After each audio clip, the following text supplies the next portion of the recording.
தெல்லிப்பளை ஆதார வைத்தியசாலையில் ஒப்பந்த அடிப்படையில் சுகாதார தொண்டர்களாக கடமையாற்றி வந்தவர்கள் தமக்கு நிரந்தர நியமனம் வழங்கக் கோரி வடமாகாண சுகாதார அமைச்சின் முன்னால் கவனஈர்ப்பு போராட்டத்தில் இன்று ஈடுபட்டனர். தெல்லிப்பளை ஆதார வைத்தியசாலையில் கடந்த 2014ஆம் ஆண்டு முதல் ஒப்பந்த அடிப்படையில் 35 பேர் சுகாதார தொண்டர்களாக உள்வாங்கப்பட்டனர். அவர்களின் ஒப்பந்த காலம் கடந்த ஜனவரி மாதத்துடன் முடிவடைந்த நிலையில் தற்போது சம்பளமின்றி தமது கடமையை தொடர்ந்து வருகின்றனர். அவர்கள் தமக்கு சுகாதார பணியாளர்களாக நிரந்தர நியமனம் வழங்க வேண்டும் என கோரியே போராட்டத்தில் ஈடுபட்டனர்.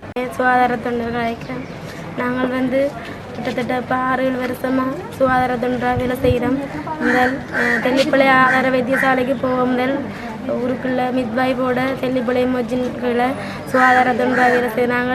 எங்களுக்கு அப்போ சம்பளம் தெரியல. பிறகு ஆர்டிஎச் ஆஃபீஸ் மூலம் எங்களை கேன்சர் யூனிட்டுக்கு தான் 33 பேரையும் எடுத்த வேலைக்கு. பிறகு கேன்சர் யூனிட்டுக்கும் எங்களை வேலைக்கு விடல. தெல்லிப்பளை ஆதார வைத்தியசாலைக்கு ஆக்கள் 10 ஆண்டு அங்கே கொஞ்சம் இங்கே கொஞ்சம் ஆக்களை பிரித்து விட்டு நாங்கள் வேலை செய்தோம். நாங்கள் 6 மாதம் வேலை செய்து ஒரு நாளைக்கு எங்களுக்கு 450 ரூபா சம்பளப்படி தான் தந்தவியல். அந்த 450 ரூபா எங்களுக்கு 9 மணித்தியாலம் வேலை. நாங்கள் அது நேரம் பார்க்காமலுக்கு வேலை செய்து நாங்கள் 9 மணித்தியாலத்துக்கு கூட நைட் டியூட்டி நாங்கள் செய்திருக்கிறோம்.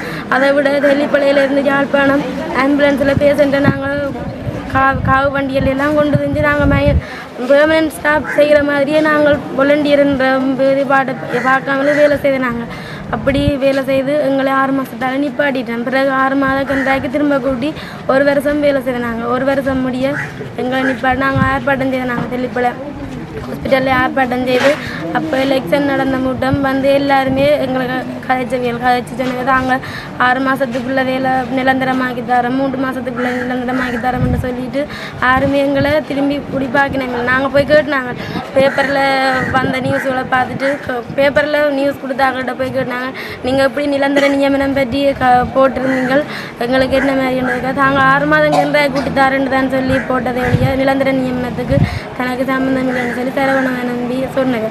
பிறகு நாங்கள் இப்படியே ஒவ்வொரு தடவை போய் கேட்க கடைசியாக விஜயகலாமிடத்திட்ட போய் கேட்டாங்க, எங்களுக்கு வேலை விஷயமாக அவள் தான் சொன்னவா, நீங்கள் கொழும்பில் போய் கதைங்க ராஜித சிறிசேன அவர் சுகாதார அமைச்சரோட கதைக்க சொல்லி நாங்கள் போய் கதைச்சினாங்க. கதைக்காக அவர் சொன்னவர் சென்ட்ரல் கவர்மெண்ட்னு சொன்னால் தாங்கள் செய்யலாம்னு சொல்லி எங்களோட வட மாகாணத்துக்குள்ளே இருக்கிறபடியாக எங்களுடைய அரசாங்கம் எங்களுக்கு செய்தரோன்னு கதைச்சவிய. நாங்கள் இங்கே சரவணன் ஐயாட்ட போய் கதைச்சினாங்க. அவர் சொன்னார் செய்தாருன்னு சொன்னார், 700 பேருக்கு கேட்கல எங்களுக்கு வேலை தாரன்னு சொன்னாங்க. பிறகு நாங்கள் அவர்கிட்ட போய் கேட்க செய்தாரம்னு சொல்லி எங்களுக்கு அந்த 1 வருஷமும் முடிஞ்சது. பிறகு 3 மாதம் கூட்டி தந்து வேலை செய்தாங்க. 3 மாதம் முடிஞ்ச டிசம்பருக்கு எங்களுக்கு நிப்பாட்டி லெட்டர் வந்துட்டு ஹாஸ்பிட்டலில் நிப்பாட்டியாச்சு. நாங்கள் போய் பிறகு விஜயகலாமிடம் தான் 3 மாதம் கூட்டி தந்து நாங்கள் வேலை செய்து கொண்டு வர அந்த 3 மாதம் முடிஞ்ச கட்டத்தோடு நாங்கள் பிறகு இப்போ சம்பளம் இல்லாமலுக்கு வேலைக்கு போய் வேலை செய்தோண்டே வந்தாங்க. பிறகு செலவணவன் நம்பின்ற அங்கே ஆஃபீஸுக்கு அங்கே சொன்னவியல் சம்பளம் இல்லாமலுக்கு நீங்களே வேலை செய்கிறீங்க, வீட்டை நில்லுங்கன்னு சொன்னாங்க. நாங்கள் அப்படி இருந்தும் வேலைக்கு போகிறோம். வேணும்னு சொன்னாங்க. எங்களோட ஹாஸ்பிட்டலில் ஆக்கள் இல்லை. அதை விட ஹாஸ்பிட்டல் நிலப்பாடுங்களுக்கு முதலே தெரியும், நாங்கள் வேலை செய்தவங்களுக்கு தெரியும். அதால் நாங்கள் போய் ஹெல்ப் பண்ணாங்க ஹாஸ்பிட்டலுக்கு. இப்போ வேலைக்கு இடைக்கிட போனாங்க. இப்போ நாங்கள் இன்றைக்கு ஆர்ப்பாட்டம் செய்கிறதுக்கு நாங்கள் மேலே போய் கதைச்சபடியாக நாங்கள் கீழே உள்ளே எங்கே நடந்தது எங்களுக்கு தெரியாது என்னன்னு தெரியாது என்ன கதைச்சுண்டு.